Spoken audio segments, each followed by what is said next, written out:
मंत्र पाठ। ॐ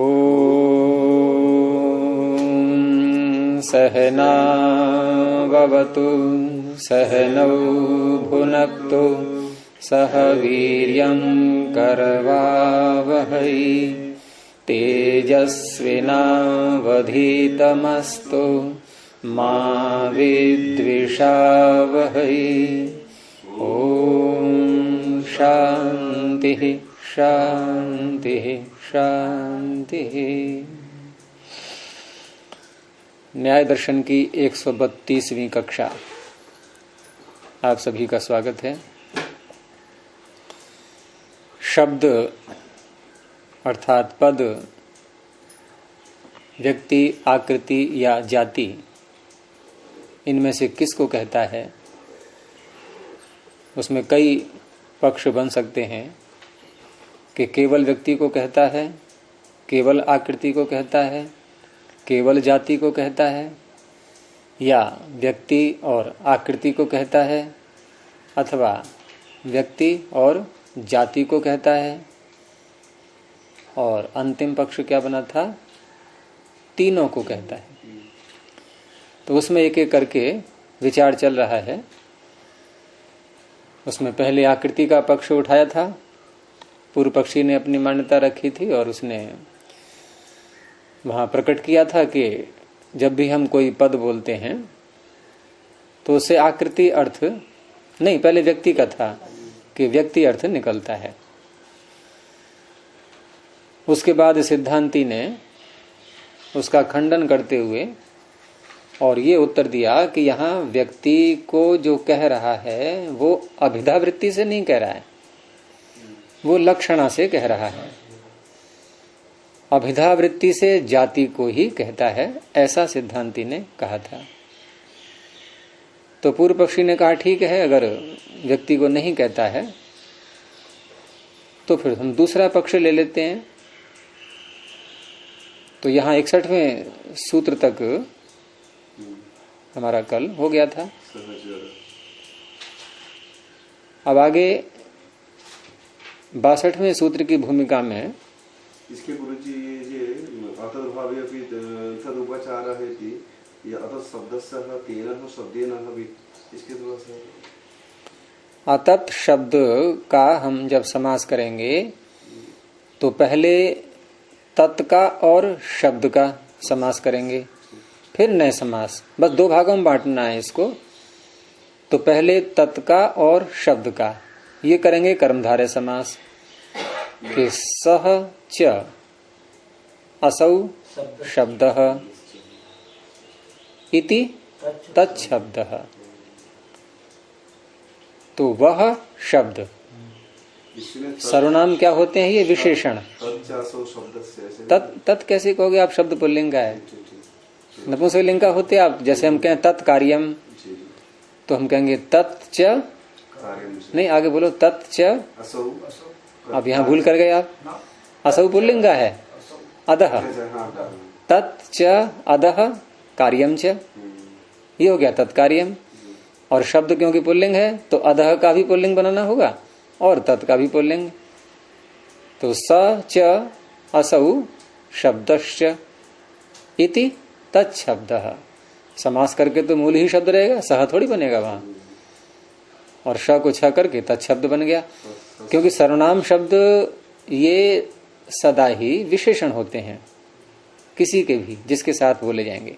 वह मनुष्य, और समान अधिकरण होता है दोनों में, क्योंकि विशेषण और विशेष्य ये व्यवहार तभी संभव होता है जब दोनों पद एक ही अधिकरण में घट रहे हों, एक ही अधिकरण उनका वाच्य हो।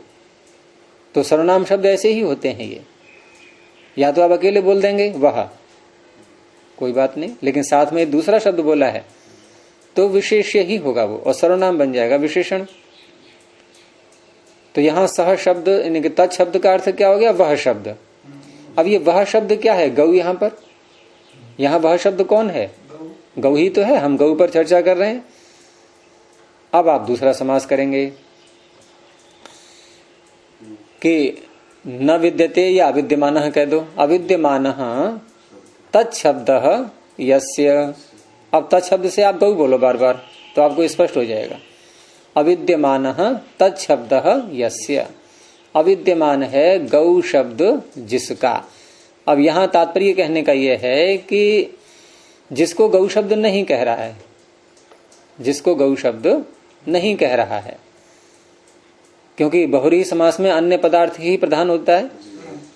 तो जिसको गौ शब्द नहीं कह रहा है, किसको नहीं कह रहा है? व्यक्ति को। सिद्धांति का कहना है ये, व्यक्ति को गौ शब्द नहीं कह रहा है। तो यहां जो व्यक्ति है ये अन्य पदार्थ हो गया। पीले कपड़े हैं जिसके, वो कौन है? कोई मनुष्य। तो गौ शब्द जिसको नहीं कह रहा है वो कौन है? व्यक्ति। ठीक है। अब इसमें षष्ठी व्यक्ति आ गई, अतत् शब्दस्य।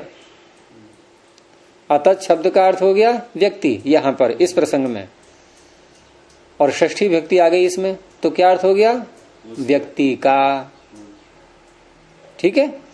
तेन शब्देन, गौ शब्द से अभिधानम, अभिधान हो रहा है। लेकिन ये जो समास करके हम जो शब्द बोल रहे हैं अतत् शब्द, इसमें ये भाव निकल के आया कि ये जो गौ शब्द है ये वास्तव में व्यक्ति को नहीं कह रहा है, और फिर भी व्यक्ति के लिए इसका अभिधान हो रहा है।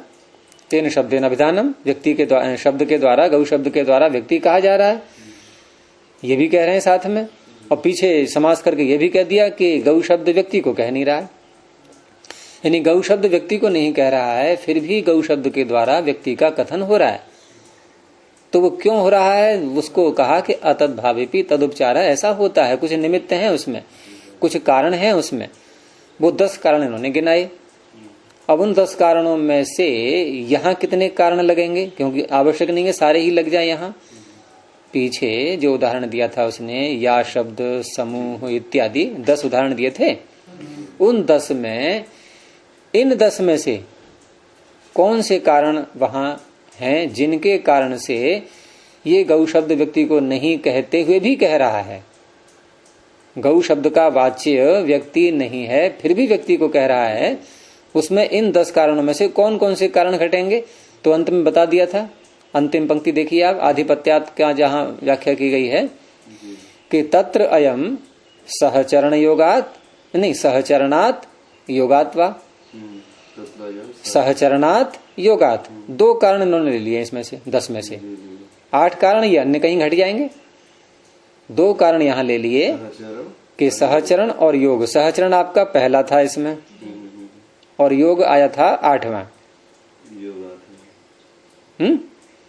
तो सहचरण में यष्टिका का उदाहरण दिया था कि यष्टिका है मनुष्य के, व्यक्ति के, ब्राह्मण के साथ में, तो यष्टिका शब्द से उस मनुष्य को ही कह दिया। और योगात में क्या था कि कृष्ण रंग से युक्त कोई वस्त्र है, शाटक है, तो यद्यपि कृष्ण रंग से उसका संबंध है, योग है, लेकिन उसे शाटक को ही कृष्ण कह दिया, जबकि कृष्ण रंग का नाम है, शाटक का नाम तो नहीं है। ऐसे ही यहां पर कि जो गो प्राणी सामने खड़ा है, तो गो शब्द कह तो रहा है जाति को, मुख्य जो उसका अभिधेय है, वाच्य है, वो जाति है, लेकिन जाति के साथ व्यक्ति का सहचरण है। जाति के साथ व्यक्ति जो है, व्यक्ति और जाति का सहचरण है, जैसे यष्टिका का और ब्राह्मण का सहचरण है। और योग कहेंगे तो जैसे कृष्ण रंग और शाटक, इनका योग है। ऐसे ही वहां पर जाति और व्यक्ति, इनका योग है, संबंध है आपस में। तो संबंध होने के कारण से कहना तो है हमें जाति को, लेकिन जाति, जैसे वहां पर यष्टिकाम भोजय में कहना किसको है? ब्राह्मण को। लेकिन ब्राह्मण को न कह करके ब्राह्मण के साथ जिसका सहचरण है, अर्थात यष्टिका का, उसको कह दिया, और उसको कह करके ब्राह्मण अर्थ ले लिया। ऐसे ही यहां पर कहना तो है हमें जाति को गौ शब्द में, लेकिन जाति के साथ में व्यक्ति भी है। जाति यदि नहीं होगी, जाति और व्यक्ति ये दोनों आपस में जुड़े हुए हैं, तो जाति के साथ में व्यक्ति भी है। तो इस प्रकार से यहाँ कहना जाति को है, लेकिन व्यक्ति से कह दिया, व्यक्ति से व्यवहार कर लिया। तो इस तरह से यहाँ इन्होंने उत्तर दिया था उसका। अब कहता है पूर्व पक्षी आगे कि यदि गौः इत्यस्य पदस्य न व्यक्ति ही अर्थः, जैसा कि आपने कहा, सिद्धांति से कहता है कि आपने कहा कि गौ शब्द का अर्थ व्यक्ति नहीं है, तो ठीक है, यदि गौ शब्द का, गौ पद का अर्थ व्यक्ति नहीं है, अस्तु तरही, तो फिर अगला ले लेंगे हम आपकी बात मान गए। अब हम आकृति अर्थ में घटाएंगे इसको। अब वो आकृति पक्ष को सिद्ध करेगा।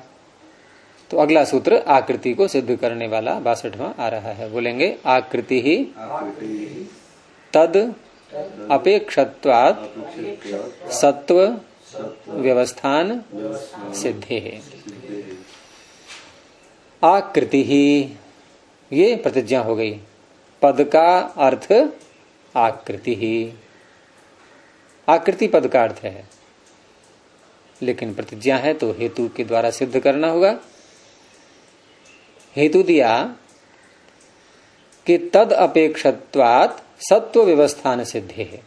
हेतु है सत्व व्यवस्थान सिद्धे है, लेकिन सत्व व्यवस्थान सिद्धे को भी प्रमाणित करने के लिए कहा कि तद अपेक्षत्वात्। सत्व कहते हैं कोई भी प्राणी अथवा कोई भी द्रव्य।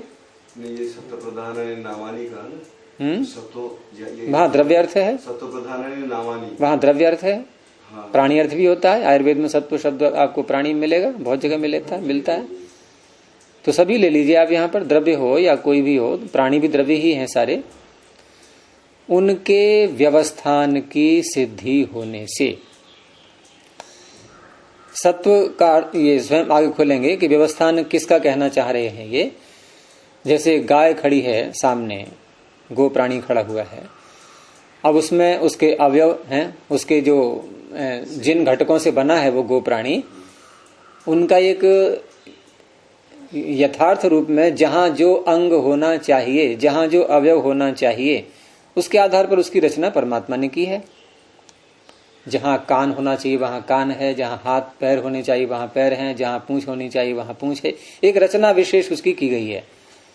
और ऐसी ही रचना आपको दूसरे गौ प्राणी में दिखाई देगी, ऐसी ही रचना तीसरे गौ प्राणी में दिखाई देगी। तो ये जो एक उसकी व्यवस्था है सारी अंगों की अलग अलग, फिर अंगों में भी अंगों के भी अवयव, जैसे हमारे शरीर में, हमारे शरीर के हाथ पैर आदि ये सब क्या है, अवयव। लेकिन ये भी तो अवयवी हैं अन्य अवयवों की दृष्टि से। तो हाथ को ले लिया हमने, तो हाथ में ये उंगलियां इत्यादि, ये सब क्या है, अब ये इसके अवयव के अवयव हो गए। फिर एक उंगली को भी ले लें हम, उसकी अन्य कोशिकाएं ले लें, जब तक आप अंत तक नहीं पहुंच जाएंगे ये चलते ही रहेंगे अवयव सारे। लेकिन ये जो सारी व्यवस्था है कि ये अवयव यहां रखना है, ये अवयव यहां रखना है, ये सब क्या है, व्यवस्थान। इसी को व्यूह भी कहा गया है आगे। तो ये जो सिद्धि हो रही है, ये सिद्धि कैसे हो रही है? अगर आकृति को हटा दो आप, तो ये सत्व व्यवस्थान की सिद्धि हो जाएगी। आकृति को हटा दो, आकृति मतलब स्वरूप, किसी भी चीज की आकृति से हम जाति को, उसकी व्यक्ति और जाति को पहचान। हाँ, आकृति को देख करके, आकृति यदि न हो तो ये सत्व व्यवस्थान की सिद्धि नहीं हो सकती। यानी कि सत्व व्यवस्थान की सिद्धि के लिए आकृति की अपेक्षा है। तो तद अपेक्षत्वात् का अर्थ हो गया कि उसकी अपेक्षा होने से, आकृति की अपेक्षा होने से, आकृति के कारण से ही सत्व व्यवस्थान की सिद्धि होती है। तो सत्व व्यवस्थान की सिद्धि होने से पद किसको कहता है? आकृति को कहता है। ये तात्पर्य। भाष्य देखिए कि आकृति ही पदार्थ, ये प्रतिज्ञा हो गई। पदार्थ क्या है? पद का अर्थ क्या है? आकृति। अब व्यक्ति को छोड़ दिया, इस समय ध्यान रखना। और दूसरा ये भी ध्यान रखना है कि ये अभी कोई सिद्धांत पक्ष नहीं है सारे। जैसे पीछे व्यक्ति की बात आ गई, अब आकृति की आ रही है, फिर जाति की आएगी। सिद्धांत तो अंत में बताया जाएगा कि वास्तव में पद से अर्थ क्या निकलता है, क्या कहा जाता है, उसमें गौण कौन है और मुख्य कौन है, प्रधान कौन है, ये सब आगे आएगा। अभी तो एक एक पक्ष पर चर्चा हो रही है।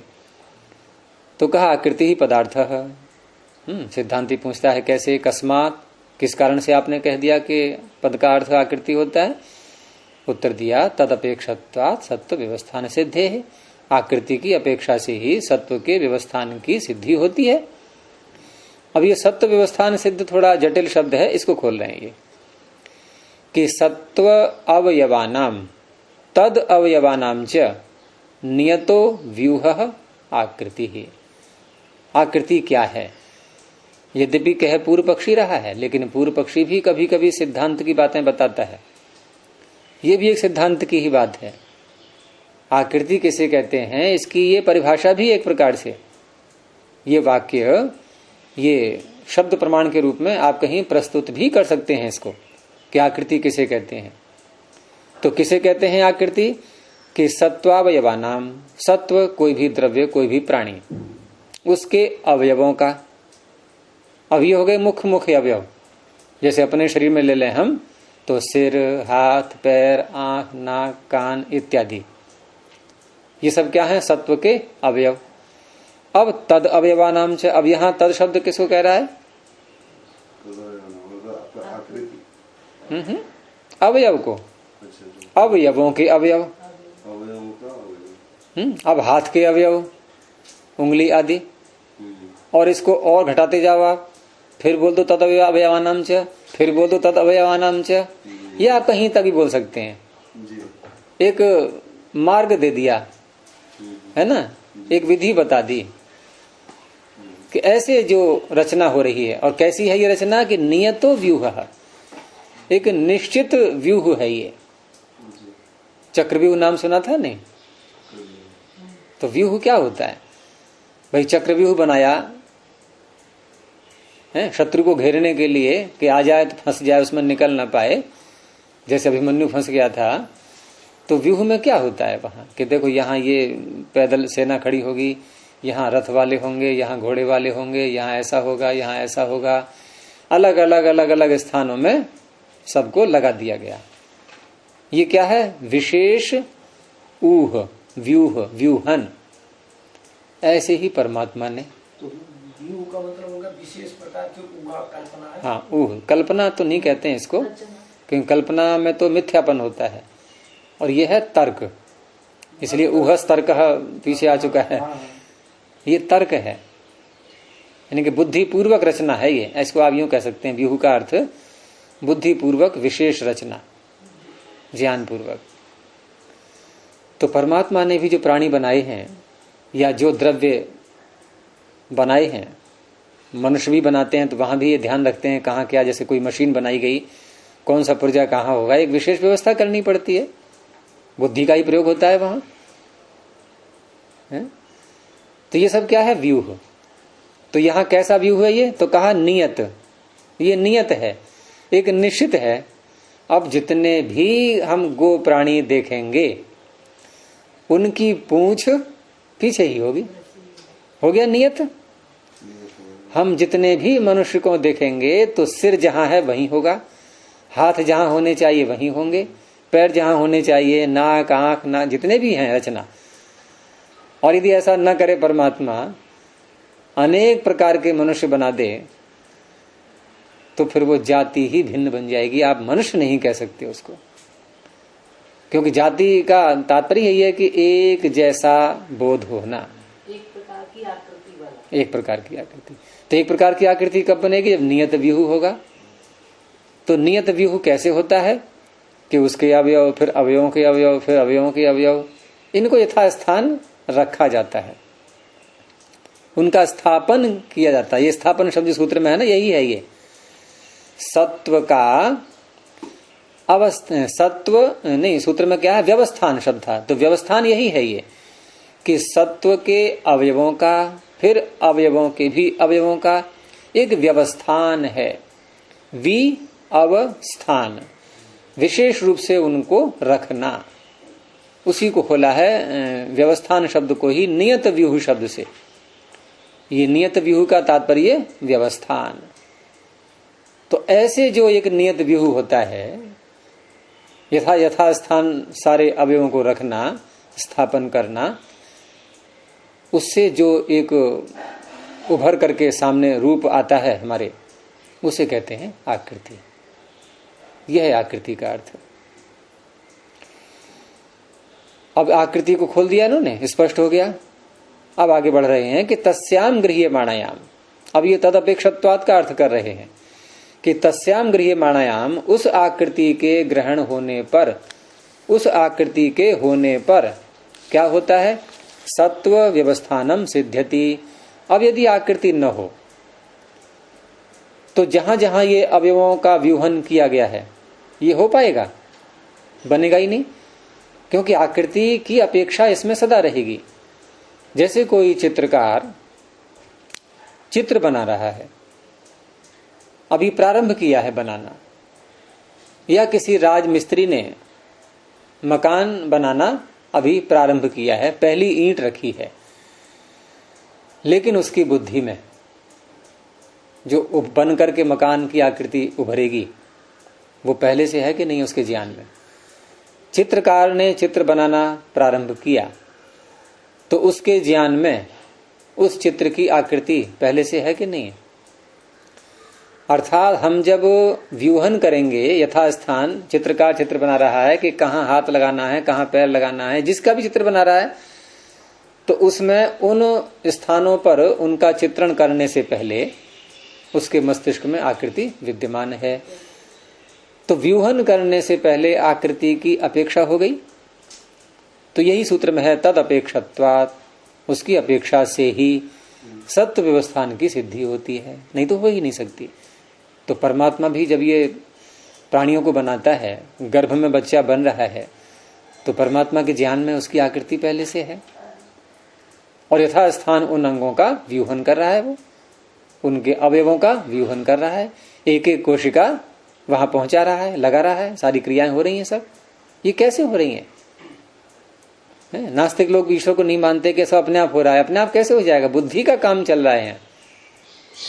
और अपने आप वाला होने में प्रकृति स्वयं यदि ये सारे कण, ये सत्व रस्तम, एक एक कण और यथास्थान जाते रहे वहां और जाकर के फिट हो जाएं, जैसे वो कंचे हैं और कंचे हमने ऐसे फेंके ऐसे करके, अब कहां कहां जाके एक एक कंचा स्थिर होगा? कोई है निश्चय? कोई निश्चय नहीं है। तो क्या ऐसे ही सारे कण फैल गए? मान लो हमने एक बार ऐसे मुट्ठी में कंचा भरे और ऐसे करके फेंक दिए, सारे लुढ़क गए सब। अब यथास्थान कहीं ना कहीं रुकेंगे वो। अब दूसरी दिशा में भी ऐसे किया हमने। अब आप बताइए कि जिस क्रम से पहले वाले कंचे यथास्थान हैं, क्या उसी क्रम से हैं दूसरे वाले? तो अगर हम ये माने कि ये प्रकृति के कण सारे ये यूं ही अपने जाकर के और जगह जगह बैठ गए, ठीक है, अब दूसरा शरीर बन रहा है किसी मनुष्य का, तो वहां भी ऐसे ही बैठेंगे जहां जाके, लेकिन वो दोनों समान नहीं हो सकते अगर बुद्धि का उसमें प्रयोग नहीं हुआ है। तो अगर इन कंचों में बुद्धि होती तो जैसे पहले जहां जहां बैठे हैं उसी आकृति में अन्य स्थान पर भी बैठते, लेकिन ऐसा नहीं होता।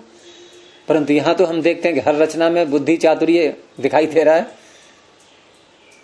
तो नास्तिक कैसे सिद्ध कर देंगे ये कि सब अपने आप हो रहा है? ये ईश्वर की भूमिका है इसमें। ऐसी मनुष्य कोई वस्तु बनाता है तो वहां पर भी उसके ज्ञान में पहले से उसकी आकृति रहती है।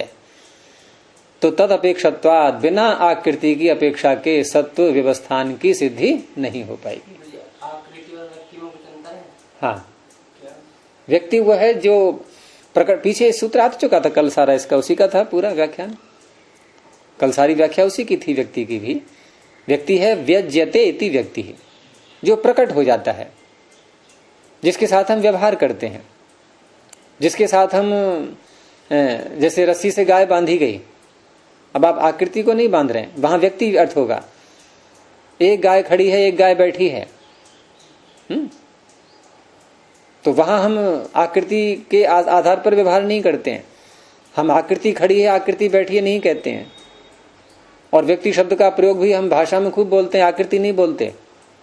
आकृति तो कहीं विशेष प्रयोग आएगा, लेकिन व्यक्ति शब्द का प्रयोग हम पर्याप्त करते हैं। ये स्वयं बता रहा है कि व्यक्ति और आकृति में भेद है। थोड़ा भी तो अंतर तो आपने स्वीकार किया ना, थोड़ा तो शब्द बोला आपने, तो थोड़ा ही बहुत कुछ हो जाता है ये। जिसको हम थोड़ा कह रहे हैं, भेद तो हो ही गया। अब भेद हो गया तो भेद थोड़ा और ज्यादा क्या होता है? भेद तो भेद ही है। जब कोई चीज टूट गई तो कि नहीं थोड़ी सी टूटी है अभी। ये जो व्यक्ति जो प्रकट हो जाए, प्रकट हो गया आगे, मतलब जो उसमें स्वरूप भी होगा, स्वरूप भी प्रकट हुआ है, तो उसके मतलब जो आकृति क्या है, जो स्वरूप मात्र होगा, स्वरूप मात्र भी प्रकट हुआ, इसके भी प्रकट हुआ। तो फिर आप व्यवहार में बोला कीजिए कि देखो मुझे सामने लग रहा है कि 3-4 आकृति आ रही हैं, ऐसे बोलते हैं। व्यक्ति आ रहे हैं, व्यक्ति जा रहे हैं, व्यक्ति गए, कितने व्यक्ति थे वहां पर, कितने व्यक्तियों को बुलाया है, क्या व्यवहार करते हैं हम? बोलते हैं आकृति। हाँ, आप ये कह सकते हो कि ये जो व्यक्ति आ रहा है इसकी आकृति आपको कैसी लग रही है? वहां भेद कर रहे हैं हम, व्यक्ति अलग है, आकृति अलग है।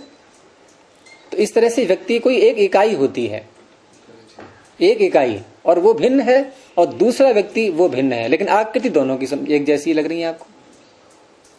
जो सत्व व्यवस्थान है वो दोनों में एक जैसा है, लेकिन फिर भी ये अलग व्यक्ति है, ये अलग व्यक्ति है। माने बनावट में पृथक तो हो सकता है, लेकिन मतलब मनुष्य का अलग अलग लिखा है तो मनुष्य, और बनावट उसका अलग अलग है। तो बनावट वो तो अलग अलग हो सकता है, लेकिन उतना है नहीं, सबके सिर यथास्थान है कि नहीं है? सबके हाथ जहाँ होने चाहिए वहीं है कि नहीं है? अंतर है क्या? लेकिन फिर भी व्यक्ति वो अलग है, एक दूसरा अलग है, तीसरा अलग है, चौथा अलग है। तो व्यक्ति में भेद हो जाता है, और आकृति सबकी आपकी जैसी दिखाई देगी। जो समानता है वो आकृति है, और जो विशेषता अलग है जो हमको अलग कर। और दूसरी बात है कि जाति की पहचान ये व्यक्ति से नहीं होती है, ये आकृति से होती है। हो गया भेद। यानी एक ऐसा तत्व है जो जाति की पहचान करा रहा है, एक ऐसा तत्व है जो नहीं करा रहा है, तो दोनों तत्व भिन्न भिन्न हो गए। जैसे एक व्यक्ति आ रहा है, एक ऊंट है और एक गाय है और एक, सब में है आकृति, सबकी आकृति, सब में आकृति है, लेकिन सबकी आकृति समान नहीं है। जातियां भिन्न होंगी, जाति सबकी भिन्न है, क्योंकि आकृति भिन्न है सबकी। है व्यक्ति हैं सारे, ठीक है, लेकिन आकृति के आधार पर हम कहते हैं कि ये भी ऊंट है, ये भी ऊंट है, ये भी ऊंट है। व्यक्ति के आधार पर नहीं कहेंगे आप, हैं? ठीक है, व्यक्ति ऊंट भी है, व्यक्ति गाय भी है, व्यक्ति घोड़ा भी है, ये सारे व्यक्ति हैं, लेकिन जाति बोलो आप इसमें कैसे बोलोगे? अब सब में एक जाति है क्या? सारे व्यक्ति होने पर भी एक जाति नहीं है, लेकिन आकृति यदि एक जैसी है वहां हम जाति का ज्ञान कर लेते हैं। तो आकृति ज्ञान का, आकृति जाति का ज्ञापक होती है। इसलिए आकृति की परिभाषा का जब सूत्र आगे आप पढ़ेंगे आज, तो वहां सूत्र आएगा आकृतिर जाति लिंगाख्या। आकृति किसे कहते हैं? जो जाति और जाति के लिंग का बोध कराती है, वहां व्यक्ति शब्द नहीं है। तो ये दोनों में भेद है। चले आगे। तो इस तरह से यस्य, हमारा वाक्य चल रहा था कि तस्याम गृह्यमाणायाम सत्व व्यवस्थानम सिद्ध्यति। उस आकृति के ग्रहण होने पर सत्व व्यवस्थान की सिद्धि होती है। किसी भी द्रव्य के अवयवों का जो नियत व्यूहन है उसकी सिद्धि होती है, और उसके आधार पर हम कहते हैं, फिर यहाँ अल्पविराम लगा ली सिद्ध्यति के आगे, उसके आधार पर कहते हैं कि अयम गौहु, अयम अश्वः। अब यहां दो शब्द क्यों बोले इन्होंने? एक गौ है सामने, एक अश्व है, लेकिन दोनों व्यक्ति हैं। परंतु एक प्राणी ऐसा है जिसका सत्व व्यवस्थान भिन्न प्रकार का है, एक प्राणी ऐसा है जिसका सत्व व्यवस्थान भिन्न प्रकार का है। और ये जो सत्व व्यवस्थान है, इससे क्या पता लगा? यह इसका कैसे पता लगा? आकृति से। तो आकृति के आधार पर जो दोनों में सत्व व्यवस्थान भिन्न भिन्न प्रकार का है, तो हम कह पा रहे हैं भेद पूर्वक कि अयम गौहु अयम अश्वः।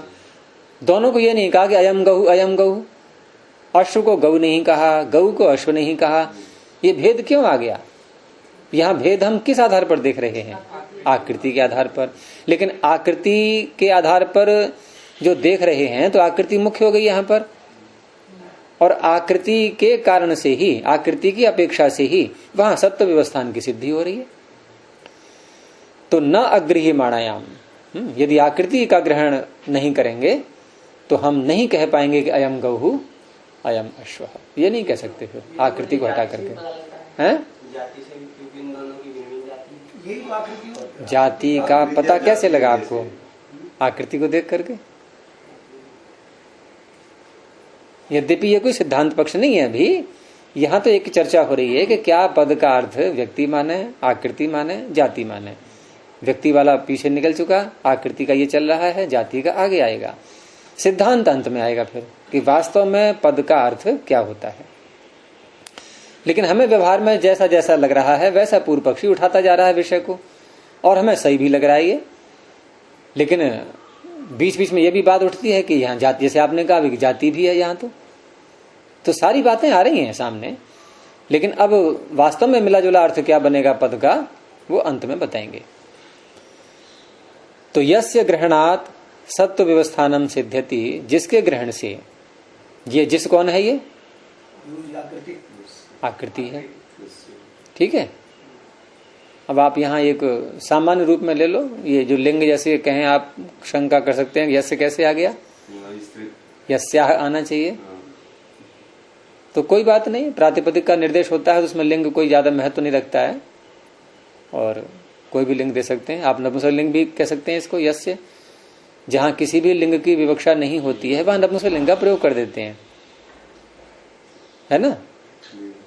समान, जब किसी भी लिंग की विवक्षा नहीं है तो नपुंसक लिंग आ जाता है, तो उसका भी रूप यस्य ही बनेगा। तो जिसके ग्रहण से सत्व व्यवस्थानम सिद्ध्यति, जिसके ग्रहण से, या यहाँ जिस शब्द से आकृति भले ही है, लेकिन यहाँ वास्तव में ये कहना चाह रहे हैं कि शब्द का विधेय कौन है, तो एक सामान्य लिंग ले लिया उसमें नपुंसक लिंग के रूप में। तो जिसके ग्रहण से सत्व व्यवस्थान की सिद्धि होती है तम शब्द अभिधातुम अर्हति, उसको ये शब्द, हमारा शब्द कौन सा चल रहा है यहाँ पर, हम किस शब्द को आधार बनाकर ये सारी चर्चा कर रहे हैं, गो शब्द की। तो तम, उसको, शब्द माने गो शब्द, अभिधातुम अर्हति, वो कह सकता है उसको, वो कहने में समर्थ है, कहने में योग्य है, अभिधातुम अर्हति। और सह अस्य अर्थ है, और वही इसका अर्थ है। तो वही कौन हो गया यहाँ पर आकृति, अस्य कौन हो गया गो शब्द, वही इसका अर्थ है। ये पूर्व पक्षी ने अपनी बात पूरी कर दी। अब सिद्धांती की बारी आई, वो तो खंडन करेगा अभी, क्योंकि यहां हम हर व्याख्या में, हर पक्ष में, व्यक्ति का पक्ष हो, आकृति का पक्ष हो, जाति का पक्ष हो, सभी में मात्र शब्द को अवश्य जोड़ते जाना। सिद्धांती जब खंडन करेगा तो मात्र शब्द अवश्य जोड़ते जाना। जैसे पीछे व्यक्ति का खंडन किया उसने, तो वहां क्या उसका भाव था कि व्यक्ति मात्र ही पद का अर्थ नहीं है। अब आकृति का खंडन कर रहा है ये, यहां भी अर्थ यही करेंगे हम कि आकृति मात्र पद का अर्थ नहीं है। ऐसे ही जाति में बोलेंगे आगे। तो यहां भी ऐसे ही कहा इसने कि न एतद उपपद्यते, आपने जो कहा है ऐसा ठीक नहीं है। भाव क्या छिपा है कि आकृति मात्र व्यक्ति पद का अर्थ नहीं है, ऐसा नहीं होता है। अब उसमें कारण बता रहे हैं, यहाँ अल्पविराम लगा लीजिए, नई तद उपपद्यते, ये अलग हो गया वाक्य, पिछले का खंडन करने के लिए, निषेध करने के लिए। अब उसको समझा रहे हैं कि यस्य जात्या योगः, यस्य का तात्पर्य द्रव्यस्य, वही व्यक्ति जो पीछे कहा था, यस्य जात्या योगः, जिस द्रव्य का जाति के साथ संबंध होता है, तदत्र, यहां द जोड़ लेना त के आगे, तत्र लिखा है, इसको बना लीजिए तदत्र। तो यस्य जात्यायोगः, जिस द्रव्य के साथ जाति का संबंध होता है, तद अत्र जाति विशिष्टम अभिधीयते गौः इति। तो वह यहां पर, वह द्रव्य यहां पर जाति विशिष्टम अभिधीयते, जाति से युक्त, जाति से विशिष्ट कहा जाता है, गौः इति। यस्य द्रव्य से जात्यायोगः, जिस द्रव्य के साथ में जाति का संबंध है। पीछे जैसे बताया गया था ना कि व्यक्ति को हम जब कहते हैं तो व्यक्ति अर्थ उससे निकल रहा है गौण रूप से, लक्षणा से, और मुख्य अर्थ क्या है वहां पर, जाति। तो यस्य जात्यायोगः, जिस द्रव्य के साथ जाति का संबंध होता है, तद अत्र जाति विशिष्टम अभिधीयते, वो जाति से विशिष्ट कहा जाता है गौरीति। और आपने ये कहा कि ये अवयव समूह, अवयव जो समूह है सत्व के अवयवों का जो व्यूह है, समूह नहीं व्यूह, अवयवों का जो व्यूह हो रहा है, तो उसके आधार पर आकृति अर्थ निकल रहा है पद का। तो कह रहे हैं कि न च अवयव व्यूहस्य जात्या योगः। कहने का तात्पर्य कि जिस यानी पद उस अर्थ को कहता है जिस अर्थ के साथ जाति का संबंध है, जाति विशिष्ट है, जो जाति से युक्त है। अब जाति से युक्त क्या अवयवों का व्यूह होता है? अवयवों का व्यूह जाति से युक्त नहीं होता। जाति से युक्त कौन होता है? व्यक्ति। मान लो मेरे शरीर में हाथ पैर इत्यादि ये अवयव हैं अलग अलग, क्या इन अवयवों का मनुष्यत्व जाति से योग है?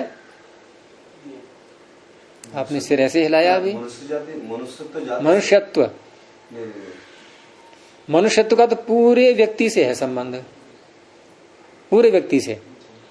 लेकिन जो अवयव हैं अलग अलग पार्ट, इनसे मनुष्यत्व का संबंध है।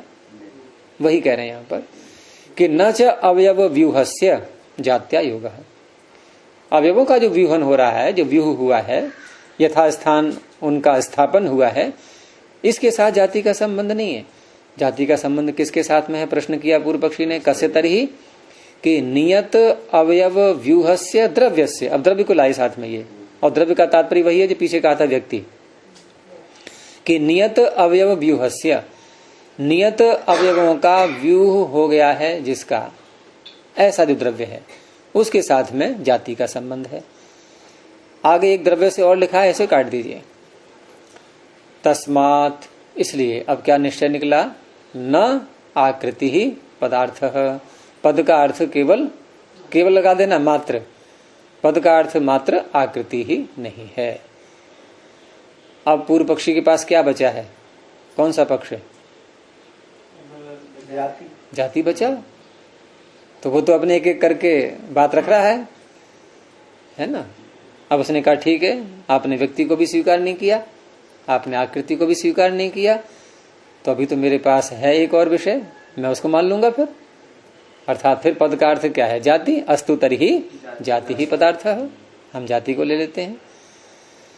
तो अब जाति को बताने के लिए पूर्व पक्षी का अगला सूत्र आ रहा है। सूत्र बोलेंगे, व्यक्ति आकृति युक्तेपि अप्रसंगात प्रोक्षणादीनाम मृद्गवके जाति ही। व्यक्ति आकृति युक्तेपि, क्योंकि दो बातें पीछे खंडित हो चुकी थी कि व्यक्ति और आकृति इनके संबंध होने पर भी, यानी कोई वस्तु ऐसी दिखा रहे हैं, जैसे उदाहरण दिया इन्होंने मृद गवक, मिट्टी से बनी हुई गाय। बच्चे खेल करते हैं ना, मिट्टी से तरह तरह की वस्तुएं बनाते हैं। तो मिट्टी से एक गाय की मूर्ति बना ली। वर्तमान में जितनी मूर्तियां आप सब ले सकते हैं उसमें, भाई कोई मिट्टी से बनी है, कोई पत्थर से बनी है, कोई धातु से बनी है, कोई लकड़ी से बनी है, यह सारी नहीं है। तो मिट्टी से कोई गाय बना ली। अब मिट्टी से गाय बना ली तो उसमें व्यक्ति है, व्यक्ति है, भाई कोई चीज है तो व्यक्ति तो हो गया, प्रकट हो जाना, व्यक्ति हो गया। आकृति है, आकृति भी है, व्यक्ति भी है, आकृति भी है, लेकिन क्या उसमें गोत्व है?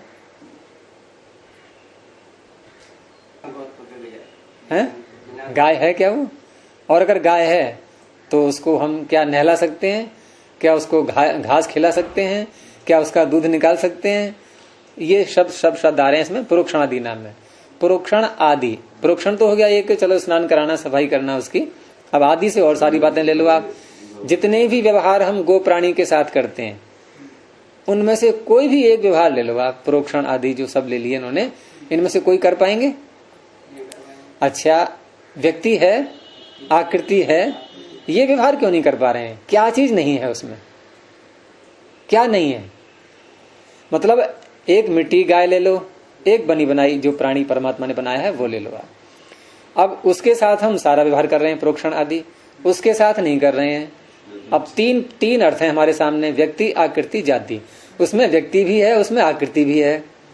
इधर वाले में व्यक्ति भी है, आकृति भी है, लेकिन प्रोक्षण आदि इधर हो रहा है, इधर नहीं हो रहा है। क्या अंतर है दोनों में? क्या चीज नहीं है उस मिट्टी वाले गाय में? जाति नहीं है, बस वही दिखाना चाहे।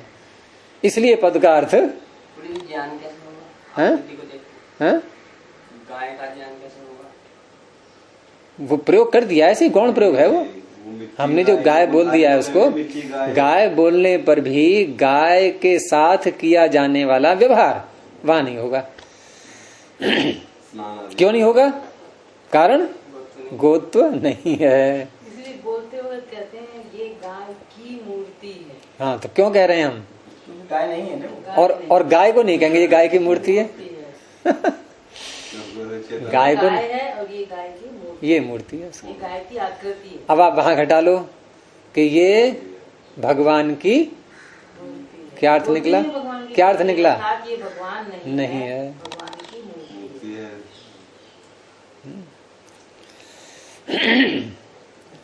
तो व्यक्ति आकृति युक्ते अपि, व्यक्ति आकृति है वहां पर। किसमें? मृद गव के, मिट्टी से बनी गाय में।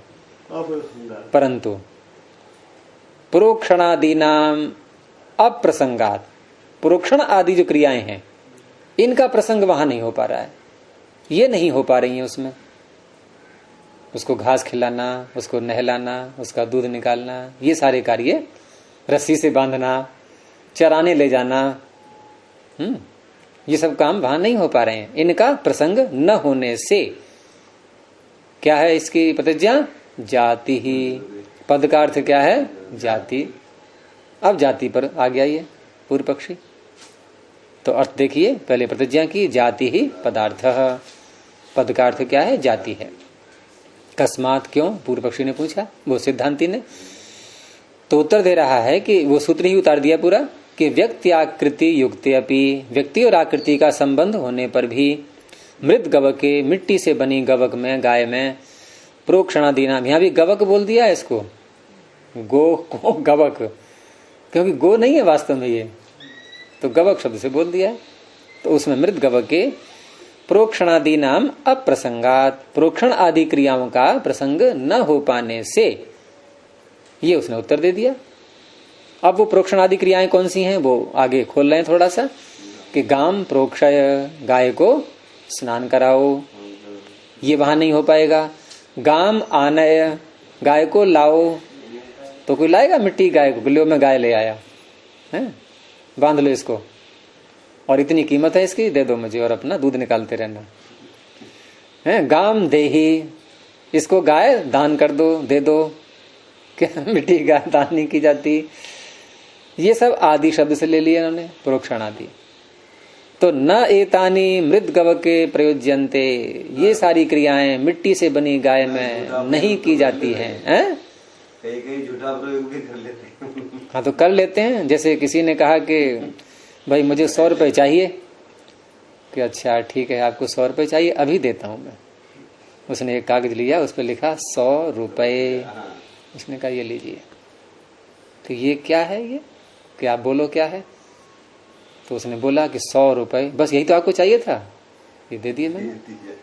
उससे बुलवा भी लिया कि क्या है ये? कि 100 रुपए। हाँ, यही तो आपने मांगा था।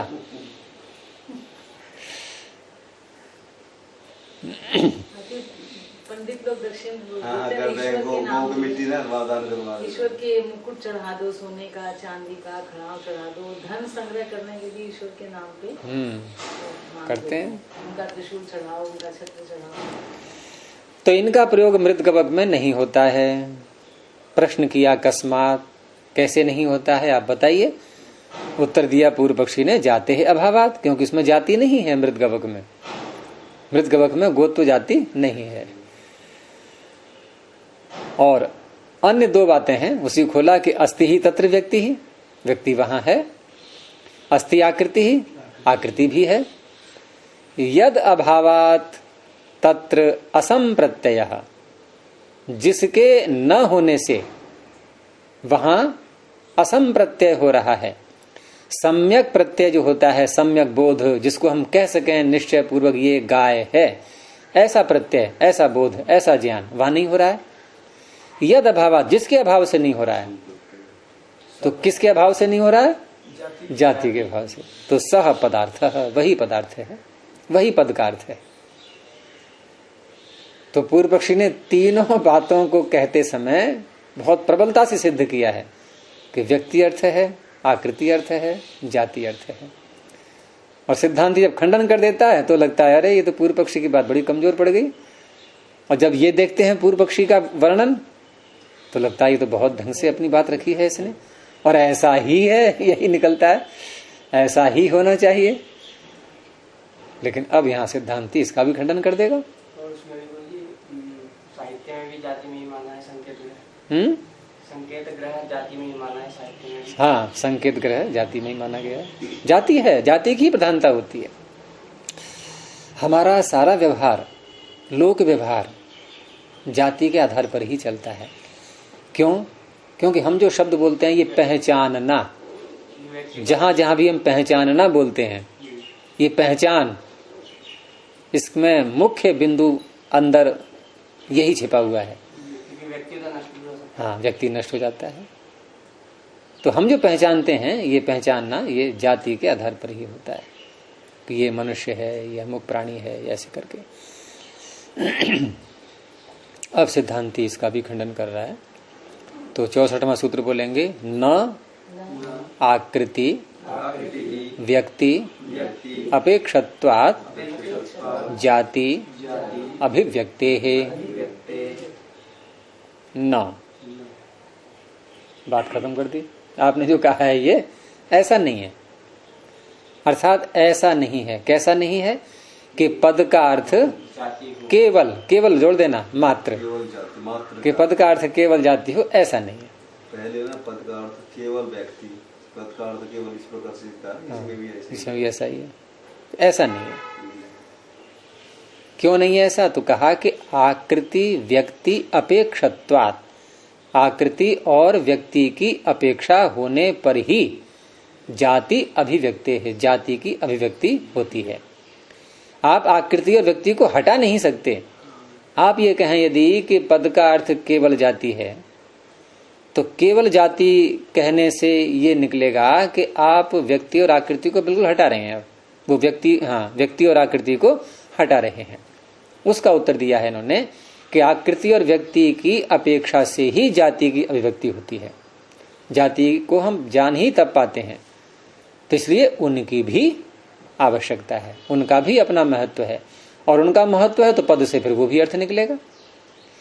तो जाते है अभिव्यक्ति ही, जाति की जो अभिव्यक्ति होती है, जाति की जो पहचान होती है, ये जाति की पहचान किसकी अपेक्षा करती है? कहा आकृति व्यक्ति अपेक्षते। कौन सी व्यक्ति है ये? आकृति व्यक्ति।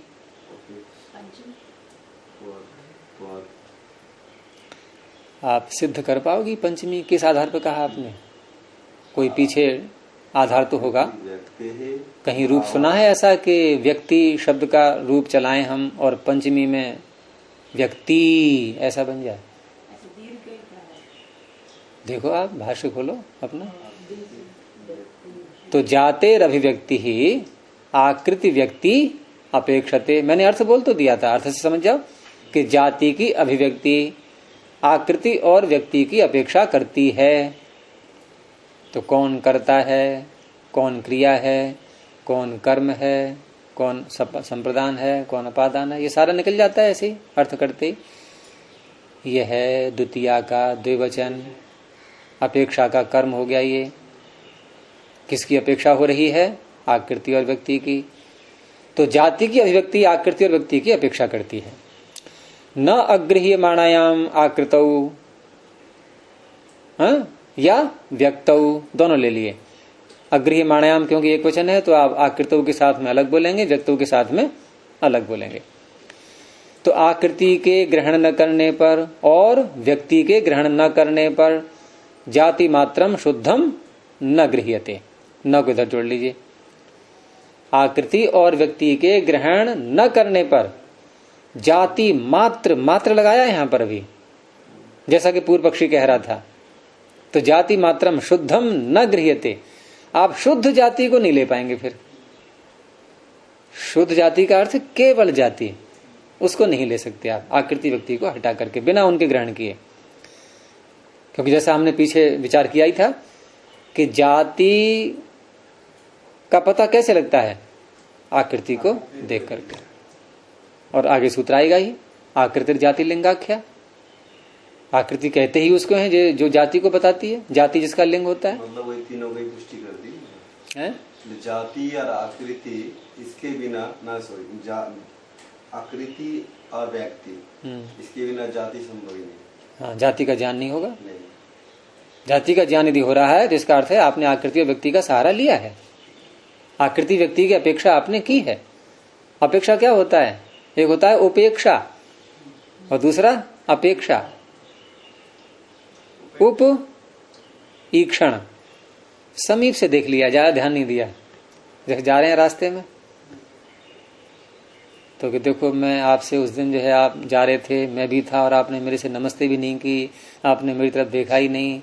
ऐसे होता है ना, कभी कभी आरोप लगाते हैं, आक्षेप करते हैं दूसरे पर, आपने मेरी उपेक्षा कर दी। उपेक्षा यानी समीप से ईक्षण तो कर लिया लेकिन ध्यान नहीं दिया फिर भी। उपेक्षा और अपेक्षा में निकटता आती है। अप ईक्षण, यहाँ अप का अर्थ दूर आना नहीं, जैसे अपगच्छ, दूर भाग जा। यहाँ अपेक्षा है, इसी शब्द पे यहाँ जो अपशब्द है ये निकटता को लाता है। तो यहाँ जाति और जाति का ज्ञान जब भी होगा तो जाति व्यक्ति और आकृति की अपेक्षा रखती है। तस्मात्, इसलिए, न जाति ही पदार्थ। कैसे अर्थ करेंगे? इसलिए केवल जाति पदार्थ नहीं है। न जाति पदार्थ, हाँ? अब बड़ी समस्या आ गई। तीनों बातों का तो खंडन हो गया। व्यक्ति, आकृति, जाति, सभी को इन्होंने जो है निषेध कर दिया कि इनमें से कोई भी अर्थ नहीं है। तो कहा कि ये तो संभव लगता नहीं कि पद का कोई अर्थ ही ना हो। भाई हमने गो पद बोला, अब गौ पद का अर्थ न तो व्यक्ति निकला, न जाति निकला, न आकृति निकला, तो क्या ऐसा हो सकता है कि पद का कोई भी अर्थ ना हो? वही कह आगे वाक्य आ रहा है कि न वही पदार्थे न भवितुम शक्यम। देखो दो ना दिख रहे होंगे आपको, पहले ना को बाद में लेना। पदार्थे न भवितुम शक्यम, पद का अर्थ हो ही नहीं सकता, पद का अर्थ हो ही नहीं सकता, ऐसा नहीं है। ये ना पहला वाला आ गया। आपको रचना में उलझन हो रही होगी इसकी वाक्य की। कर्मवाच्य में पदार्थ ना भवितुम शक्य। हाँ, भाववाच्य में पदार्थ यहाँ करता है, और कर्ता में तृतीया हो गई है, अनभिहित होने से भाव में क्रिया आ गई ना। शक्यम, शक्यम में जो प्रत्यय है, कृत्य प्रत्यय, ये भाव में आया है। तो भाव में आने के कारण से है भाव में क्या है किसमें? ये शक्य, शक्य बनाए शक्य, इसमें क्या है? कृत्य कौन सा है? कृत्य प्रत्यय। कृत्य प्रत्यय कितने हैं? 5 6 है और केलीवर और हैं? 6 है केलीवर और 6 प्रत्यय हैं। कौन कौन से? नियत, यत, यत और नियत, तव्यत, तव्य, अनियर, ये 3 तो इकट्ठे हो गए। 3 और ले लो, यत, नियत, क्यप। कौन सा लग रहा है यहाँ? कौन सा लग रहा है? यत होगा।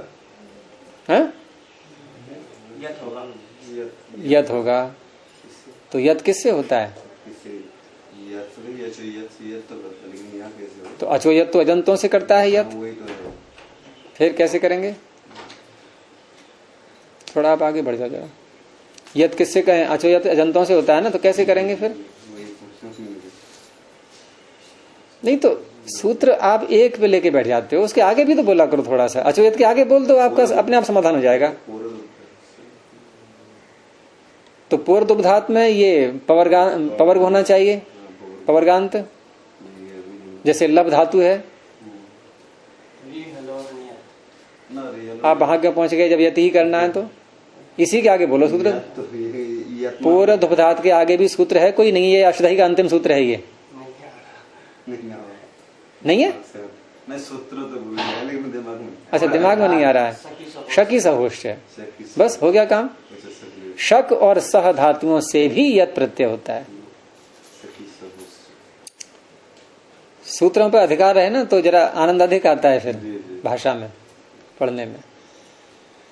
तो इस तरह से ये कृत्य प्रत्यय होने कारण से तयोरेव कृत्य खलर्था है, भाव कर्म होता है तो यहाँ भाव हो गया, और भाव होने से कर्ता अनभित हो गया तो उसमें तृतीया हो गई पदार्थ शब्द में। यानी होगा, हो सकता है, कौन हो सकता है? पदार्थ। तो कर्ता कौन हुआ? पदार्थ। लेकिन भवितुम शक्यम ये भाववाच्य में आ गया तो पदार्थ में तृतीया हो गई। तो पदार्थे न भवितुम शक्यम, अर्थ ऐसे ही करेंगे। अगर यूं ही शब्दों का अर्थ करना है तो कैसे बोलेंगे? अब मैं देखो शब्द के अनुसार कर रहा हूं अर्थ, जैसा पढ़ा गया है। पदार्थ के द्वारा नहीं हुआ जा सकता ऐसा नहीं है। अब पदार्थ को भी खोल दो। पद का अर्थ, पद के अर्थ के द्वारा नहीं हुआ जा सकता ऐसा नहीं है। वाक्य थोड़ा लंबा हो गया है लेकिन बिल्कुल इसी के अनुसार किया अर्थ मैंने। अब पद के, ये समास को तोड़ दिया मैंने, पद से अर्थ है पदार्थ है। पद के अर्थ के द्वारा नहीं हुआ जा सकता ऐसा नहीं है। अब इसको सरल भाषा में बोल दो कि पद का अर्थ ही न हो ऐसा नहीं हो सकता। बस ये भाव है, भाव पकड़ लो आप। शब्द उलझन डाल रहे हैं तो यानी पद का तो अर्थ कोई होना चाहिए ना। आपने तीनों खंडन कर दिया, आप तो ऐसे खंडन कर चले आ रहे हैं। आपने ये नहीं सोचा कि परिणाम क्या निकलेगा इसका, कि हम कहाँ पहुंचेंगे। हम कहाँ पहुंच गए? हम वहां पहुंच गए कि पद का कोई भी अर्थ नहीं होता। तो ये पूर्व पक्षी कह रहा है कि न वही पदार्थ है न भवितुम शक्यम, ये तो संभव नहीं है। तो कह खलु इदानीम पदार्थ, क्योंकि ये तो सिद्धांत की बात हो गई कि ये तो संभव है नहीं कि पद का कोई अर्थ न हो। लेकिन आपकी बातों से यही लग रहा है। अब पद का अर्थ कोई ना कोई होना चाहिए। तो अब आप बताइए फिर, आपने तीनों का तो खंडन कर दिया है और पद का अर्थ होता अवश्य है। तो आप बताइए फिर पद का अर्थ होता क्या है? कह खलु, खलु माने निश्चय से बताइए आप। ये कह इदानीम पदार्थ, पद का अर्थ फिर होता क्या है? तो अब पद का अर्थ, अब या तो इसको पूरा समाप्त करें तो अभी तो विषय रह गया है। ये तो कल का दिन और लगेगा इसमें अभी, तो इसको अभी यहीं रोकते हैं और पद का अर्थ क्या है ये कल को देखेंगे। प्रणव ध्वनि। ओ